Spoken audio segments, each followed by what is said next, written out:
The Coming Trade Unionism. In the previous issue of La Forja, we published an article entitled El Feminismo que Coming, in which we tried to show through the special case of feminism how reformism, in the era of monopolistic capitalism and when the general environment is not influenced in any sense by the revolution, it becomes reactionary, settles in power, and even feeds the ultras tendencies that the bourgeois state experiences at this time.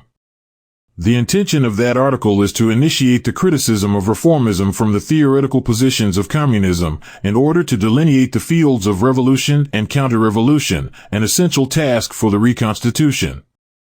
Our movement has been living with opportunism for so long that it has ended up getting confused with it and confusing the vanguard in numerous issues that touch with the identity and uniqueness of the proletarian tactics and political line. It is time to clear this terrain and clarify again where the border is between what corresponds and not with the principles of communism.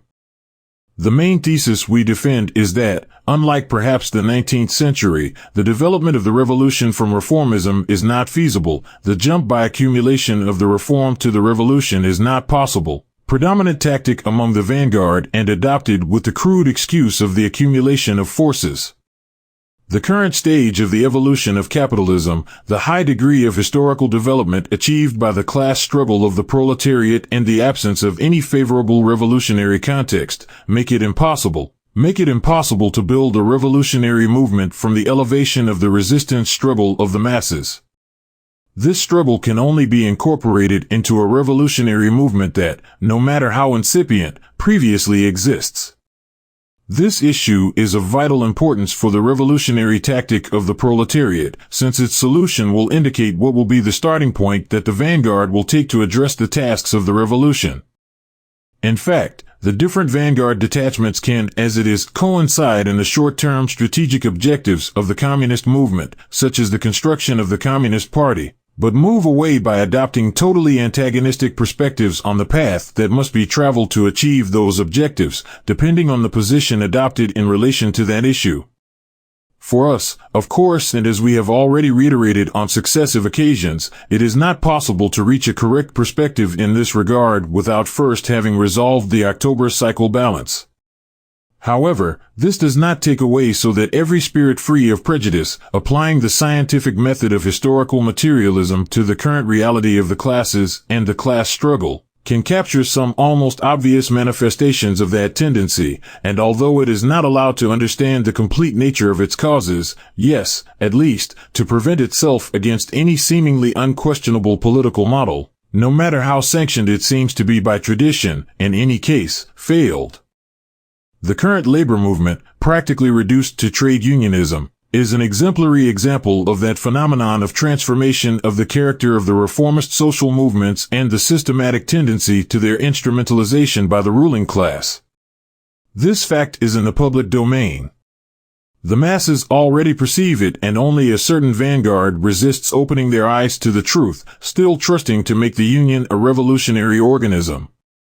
On the contrary, the modern union is the paradigm of the use by capital of the resistance struggle of the masses, and has served as a model to imitate by all reformist movements. In this way, although the aforementioned article focused on feminism, we had to introduce it by mentioning the modern workers' union, in order to present the characteristics that make it that prototype of functional integration in the system.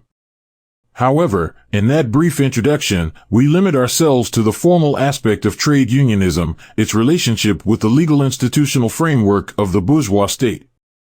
Now, it's time to contribute to unveiling the material aspect of the matter, approaching the relationship of trade unionism with the economic network of the current model of capitalist accumulation. Without a doubt, the conclusions of this brief visit through the ins and outs of the social and political relations of modern capitalism will help the correct design of a truly communist political tactic. Historical evolution of trade unionism in 1920, in the context of the debates on the mass line of the communist parties during the Second Congress of the Communist International, Lenin masterfully synthesized the historical meaning of the evolution of trade unionism. The unions were a gigantic progress of the working class when the development of capitalism began, since they meant the passage from the dispersion and impotence of the workers to the rudiments of their union as a class. When the higher form of classist union of the proletarians began to spread, the Revolutionary Party of the Proletariat, which will be unworthy of this name as long as it does not know how to group the leaders with the class and the masses into a single and indissoluble whole, and the union's certain reactionary traits began to manifest themselves fatally, a certain guild narrowness, a certain tendency to apoliticism, a certain routine spirit, etc. Regardless of the paths through which the debate was directed in that Congress and Lenin's position in an inapplicable position today, given the enormous distance and diversity of circumstances surrounding the communist movement of that time compared to today, and regardless of the importance of Lenin's definition of the Communist Party as a superior form of classist union in perfect harmony with our Reconstitution thesis, at the same time a difficult obstacle to combine with the organist vision of the party, dominant among the avant-garde detachments which we are not going to deal with. The important thing is to emphasize that, already in 1920, Lenin detects the reactionary tendency that begins to overwhelm the Union, precisely, and this is not at all accidental, when a new, progressive, and superior form of organization of the labor movement is born. This assessment is fundamental because it serves as a necessary starting point, while it offers the historical panorama of the evolution of the proletariat as an organized class for its class struggle. However, this perspective has been abandoned, if not despised, by the self-styled Marxist-Leninists. As for the economic basis of that evolution, the results of this will become more visible a few years after the Leninian appreciation.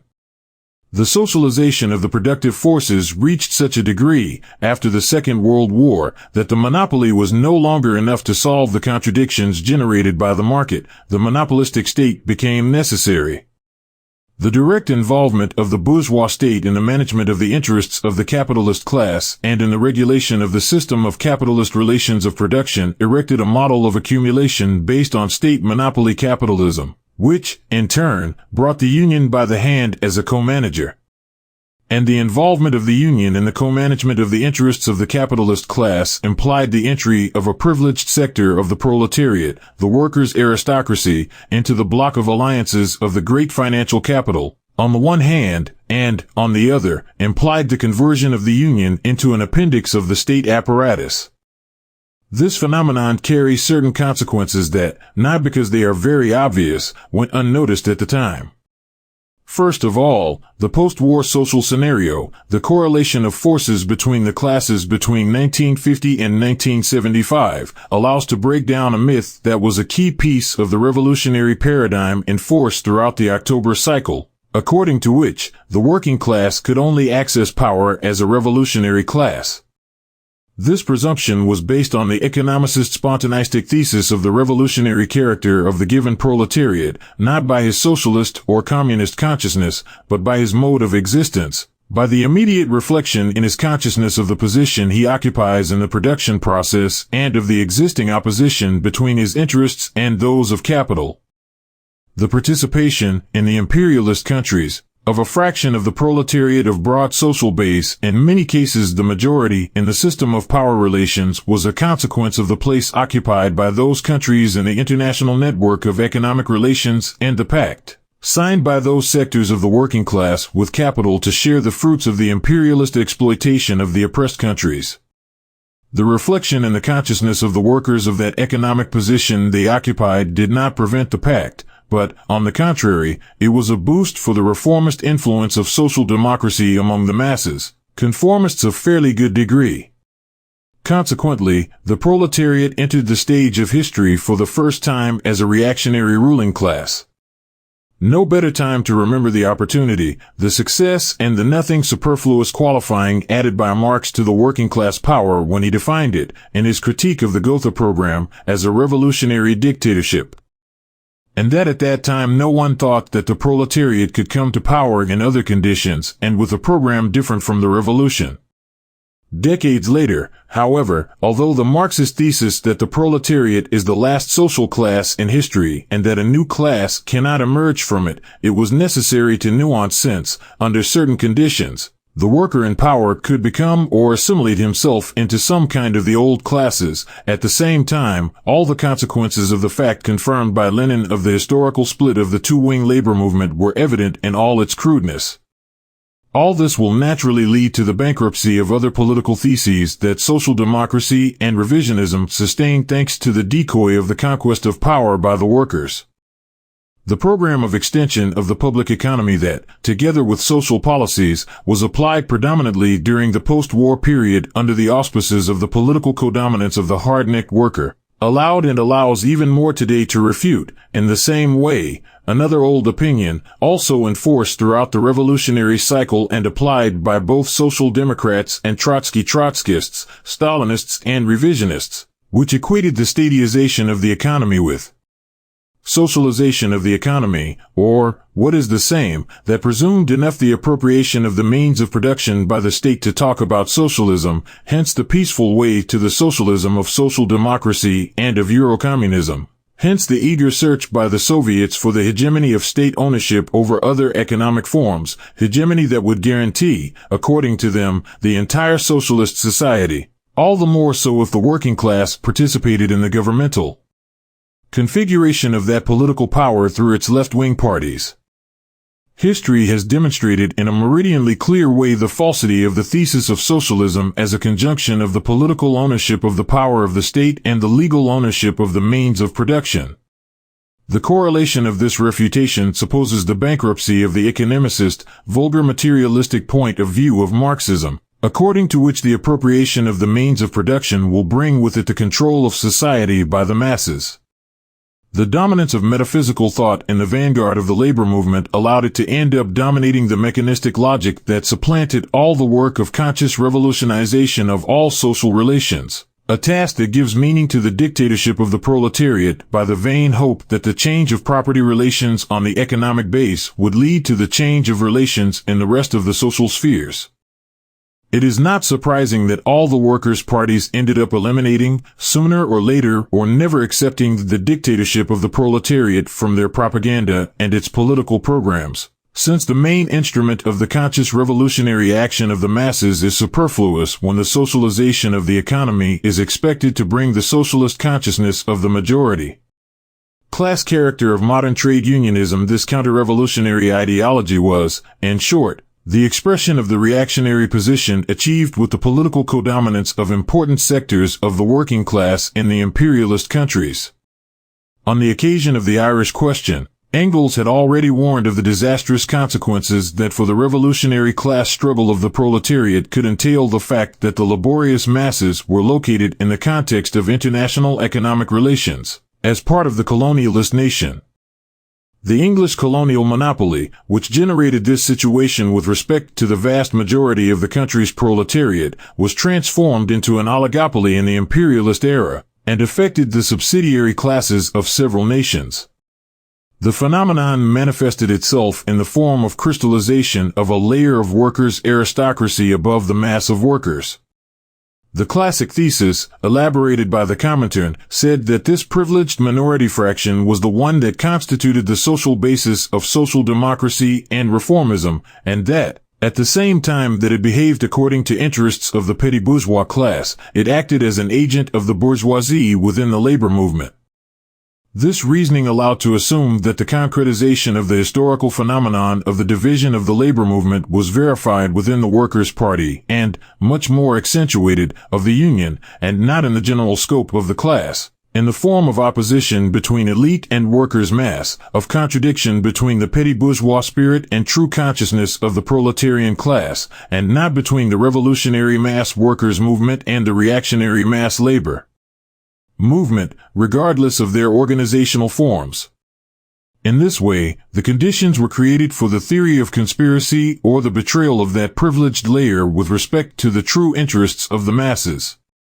The communist tactic, then, would consist of combating, within those bases of organized masses, the deception to which their leaders subjected them, in order to raise their natural consciousness of the proletarian class towards the revolutionary consciousness. Obviously, the first consequence of this conception was the obliteration of any possible development of the thesis referring to a superior form of classist union for the proletariat, which is reduced to a hollow formula, and, consequently, the loss of substantivity of the Leninist idea of a new type of party in the construction of the revolutionary process and the Communist Party in the vision of the revolutionary process, and the progressive assimilation of it to a formalistic notion that allowed it to be identified with any avant-garde group as long as it accepted a series of precepts and that it was immediately addressed to the conquest of those masses to generate movement. The vision of the revolutionary movement as a party whose origin is in Marx and that Bolshevism successfully applied was replaced by that of a mass movement influenced and directed externally by an avant-garde organization. The second consequence was that the coherently materialistic point of view was forgotten, because the petty bourgeois hegemony in mass workers' organizations was explained from the alleged predicament of an apparently foreign ideological discourse and the analysis of the material, economic and social basis of the phenomenon was postponed. The bribery of the workers' aristocracy could be explained by the imperialist plunder, but the receptivity of the great masses to their influence, could it have only ideological or ethical foundations? In August 1914, the surprise of the betrayal of German social democracy still allowed the role of the leadership of the Workers' Party to be circumscribed in the explanatory framework of the conspiracy theory. But the behavior of the great mass of the proletariat during the experience of the German Revolution between 1919 and 1923, insurrections of the isolated vanguard and permanent electoral support for social patriots and right-wing parties, must have made the International reflect more deeply on the true socio-economic reasons for the support of the Social Democratic Parliamentary Group to the imperialist war. That reflection would have made it possible to detect early the limits of conspiracy theory and its Manichaean dualization of working organizations, would have called into question the tactic based on the expectations generated by the spontaneous revolutionary mass movement, and would have made it possible to more properly calibrate the true social amplitude of a massive nature of the sectors of the working class that shared or wished to share the chains of German imperialism. But the fear of the theoretical consequences of considering the quantitative scope and social weight of the privileged fraction of the German proletariat, and, by extension, that of all the imperialist powers, allowed political theses to survive that clearly broke with the foundations of Marxism. That set of theses has prevented the problem of communist work in the unions, understood as organs of mass framing by the capitalist state. The main obstacle is the validity of the definition of the union as an organization for the defense of the interests of the worker as the owner of goods, for the defense of the value of his labor force, and as the first school of struggle and proletarian consciousness, in short, as an independent body at the origin of both capital and the revolutionary avant-garde. Regardless of the fact that this vision can have a historical foundation and that, although in a residual and subsidiary way, the workers continuously recreate that organism as a reaction to the yellowing of the dominant trade unionism, the important thing is that, on the one hand, it leaves aside the political consequences of the current consideration of the modern union in its historical evolution, the deepening of those reactionary traces of which Lenin spoke, the more remarkable the more. The proletariat developed its revolutionary class struggle throughout the cycle, and that, on the other, that vision has dispensed with any global context and is content with contemplating to the union in isolation, regardless of the set of class relationships. Specifically, if the union has been integrated as co-manager of capitalist interests, then it does not defend the class social interests of the worker, nor his petty bourgeois interests as an individual owner of the commodity labor force, but those of the capitalist bourgeoisie as a class. This, which should be obvious, constitutes an intellectual stumbling block and a political aberration for the labrador puritanism of our trade unionist communists. Today's union is more than just a belt of transmission of capital within the labor movement, and the workers' aristocracy can no longer be contemplated as a petty bourgeois social fraction. Both are social organizations of the great bourgeoisie, and their common interest lies in the correct reproduction of capitalist social relations. For example, in the Spanish state, in the first 10 months of 2005, the large unions agreed to 2,437 employment regulation files, which affected 353 workers, 11.5% more than in the same period of 2004. On the other hand, at the BBVA shareholders meeting held in March of this year, CCOO and UGT appeared as owners of almost 3 million titles. In other words, modern trade unionism not only ensures the smooth running of the rate of profits of capital, but also watches over its own interests as a capitalist.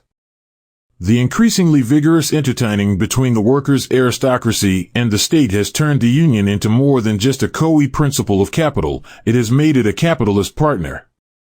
The worker dismissed by the union of the day that signs the crisis file is the image of the definitive banishment of trade unionism from all expectations of class outside capital, and the symbol that the union has consummated its transformation in the opposite of what it was in its historical origins.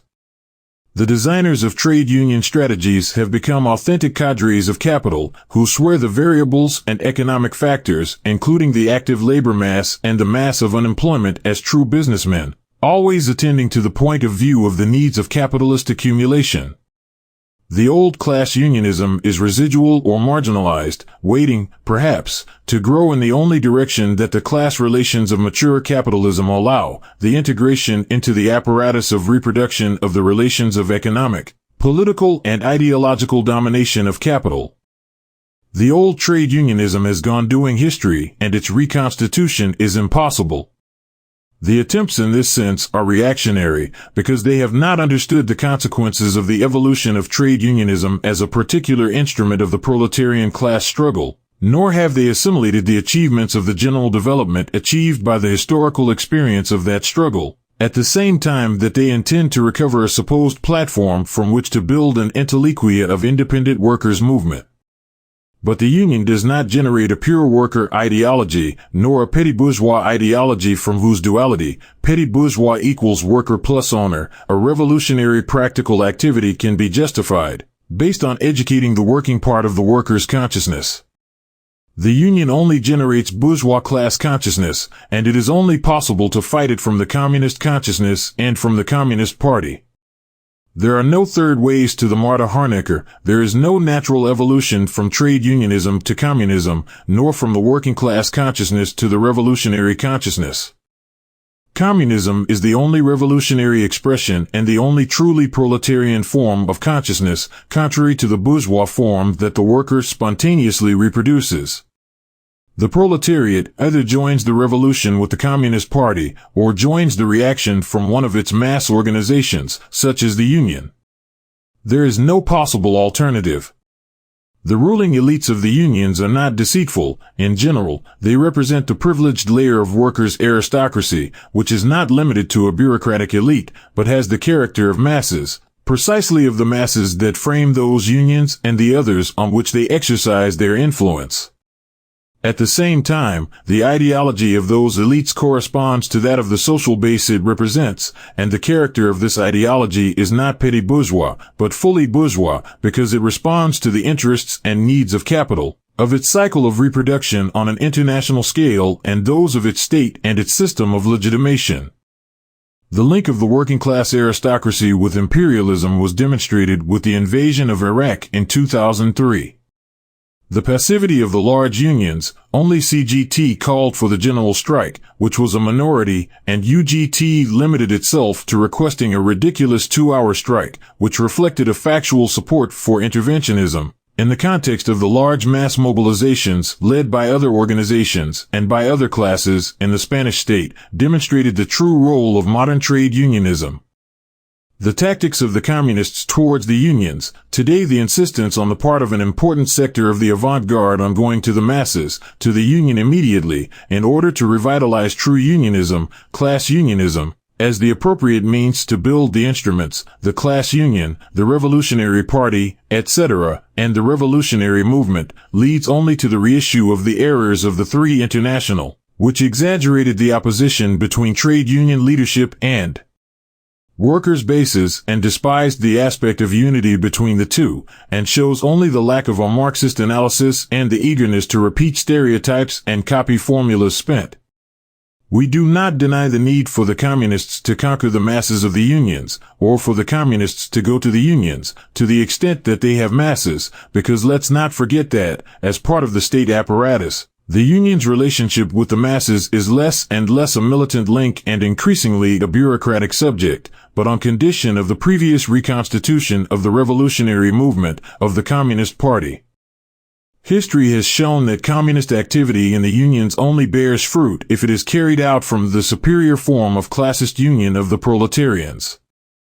In the contemporary class struggle, the old form of organization, trade unionism, understood both in the political and ideological sense of the term, has generated mechanisms to oppose and resist the introduction of the new form of organization, so that it makes it impossible to raise the consciousness of the workers towards the revolution from the economic struggle, so that it blocks the transformation of resistance into revolution.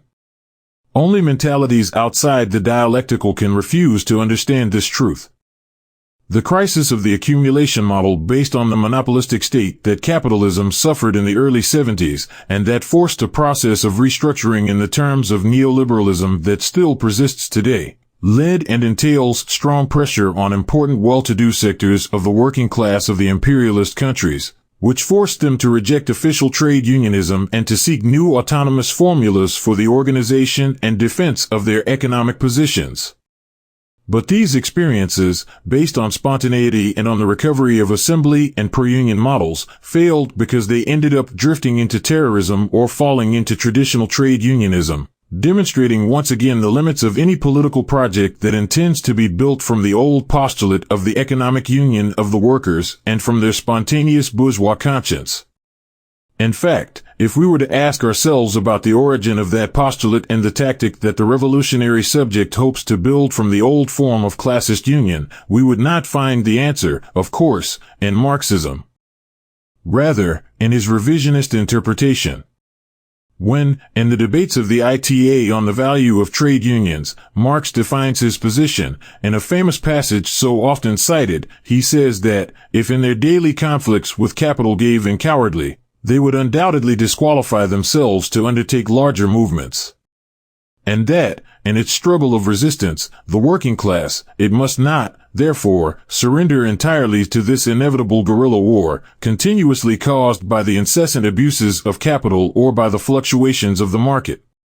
That is, Marx justifies and supports the union struggle, but establishes a rupture, a gap, between this type of struggle and the one that can end the system of salary work. First, because it interposes a link between the two only of a spiritual, not material nature, the struggle of resistance enables only morally, not organizationally or ideologically, for greater struggles. Second, because it clearly distinguishes and separates a type of struggle, the economic guerrilla war, from the revolutionary war against capital, and warns that the class cannot invest all its efforts in it, suggesting that it must also worry about simultaneously engaging in it. We can understand that these two types of wars will end up uniting as Lenin proposed, but not that in Marx's vision of the correlation between the two forms of the proletarian class struggle there is continuity. Those who interpret Marx in the line that the avant-garde must impose the task of forging itself on the resistance front of the masses, neglecting their duty to expand the radius of action of the proletarian class struggle towards the field of revolutionary politics, opening the ground for a larger war against capital, reduce Marxism to pure trade unionism. In any case, the evolution of trade unionism has only ratified, in the worst sense, the fate predicted by Marx to trade unionism. The single fight against the effects of the capitalist system has not only not educated or raised the consciousness of the class, but has ended up demoralizing it and disauthorizing it for major battles. The Union, for its part, has structurally adapted to that evolution. The old trade unionism organized the workers around resistance boxes. This guaranteed their independence as a class and allowed the purpose of each fight to pursue the defeat of the adversary, the boss, or the state. Naturally, this phase corresponds to a degree of development, the formation of the proletariat as a social class, in which the successes over the enemy could not exceed the narrow economic framework of the worker-patron confrontation. These are partial victories that served as the engine of proletarian development in consciousness and organization. This union model, based on the struggle-consultation-fight correlation, started from the assumption of antagonism between classes and sought the continuity and development of that contradiction, the intermediate moments of conciliation being episodes of truce for the recomposition or preparation of the subsequent struggle with renewed forces. Only when on this basis the political development of the proletariat takes place to a sufficient degree, which accompanies and is parallel to the development of capitalism as a mode of production and to its entry into its phase of general crisis, imperialism, that is, only when the objective and subjective conditions arise that make the defeat of the enemy as a class possible, only when it is possible to extend the battlefield between the individual worker and the pattern to the level of class. War between the revolutionary proletariat, Communist Party, and capital, state, unionism ceases to be the epicenter of the development of the labor movement and begins to adopt those reactionary traits. This historical result consists of the transformation of trade unionism into its opposite in terms of its class content, which politically concretizes in the inversion of its organizational model, which goes on to be based on the consultation-fight-consultation correlation. This model is based on the liquidation of the resistance boxes as the basis of the union action, and its replacement by the negotiating table and in the political dependence of the union through its financing by capital. The company and the state support the freed and the union apparatus. It presupposes conciliation between classes and pursues social peace, moving the fight to play the role of a mere intermediate episode for the testimonial measurement of forces in the face of always negotiation and the social pact as unquestionable objectives. In this phase of development of the class struggle, the bourgeoisie legally recognizes the right to the existence of the other class as a legal subject and its right to the defense of its own interests, particular and specific, different by nature from those of other social groups. But, at the same time, it limits this right to the economic level. The bourgeoisie recognizes the proletariat as a class legally as a collective negotiator, that is, it recognizes it as an economic class, but, at the same time, it prohibits solidarity strike, political strike. In short, it does not materially recognize it as a political class. The bourgeoisie formally accepts the proletariat's right to class struggle at the same time that it encloses that right in a legal framework narrow enough so that it is not dangerous. Naturally, from the political social point of view, who carries out this transaction, who agrees to change the structural model of unionism and who accepts the new rules of the game is the workers' aristocracy, which, in this way, appropriates the union. From the political legal point of view, that limitation of the legal framework of action of the workers' struggle highlights the insurmountable ceiling that trade union reformism imposes on the development of the class struggle in general, and on the development of the proletariat as a political class, in particular, especially when the maturity achieved by the proletariat as a class at the historical level has long exceeded the limits of that ceiling.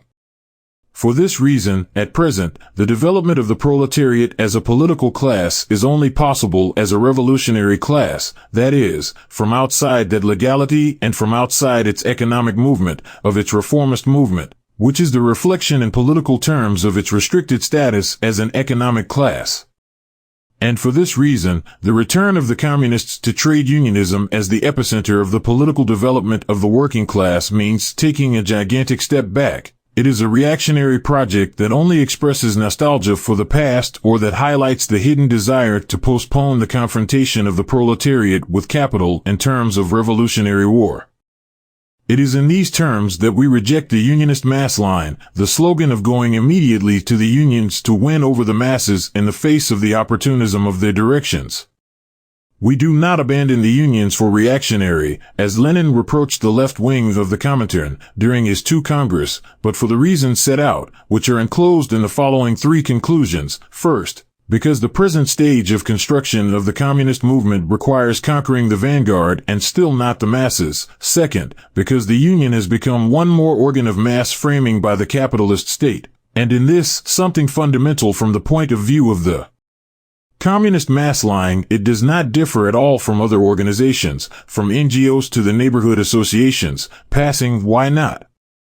through the football clubs, which in the future must be equally object of that mass line, and that, however, today are outside the work of the unionist communists, who have found in the union the temple where to render their worship of the domesticated worker.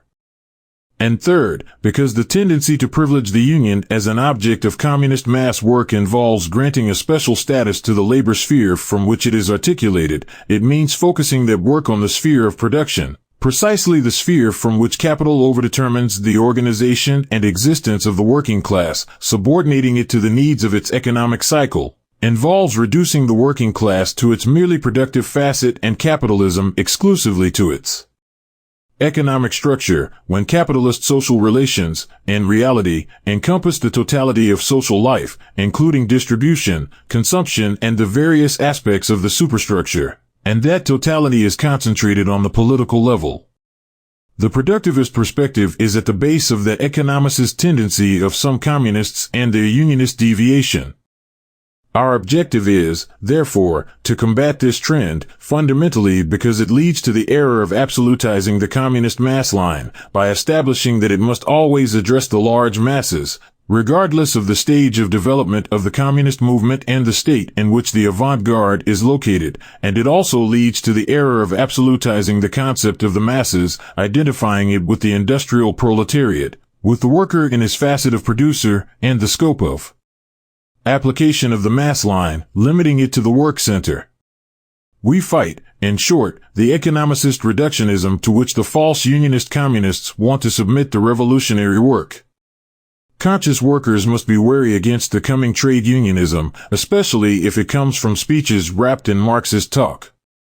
Conscious workers must understand that the immediate task of the avant-garde is to reconstitute the main instruments of the proletarian class struggle, the vanguard ideology and the superior form of classist union, which corresponds to the degree of development achieved by that struggle, the Communist Party. Revolutionary Communist Party, October 2006.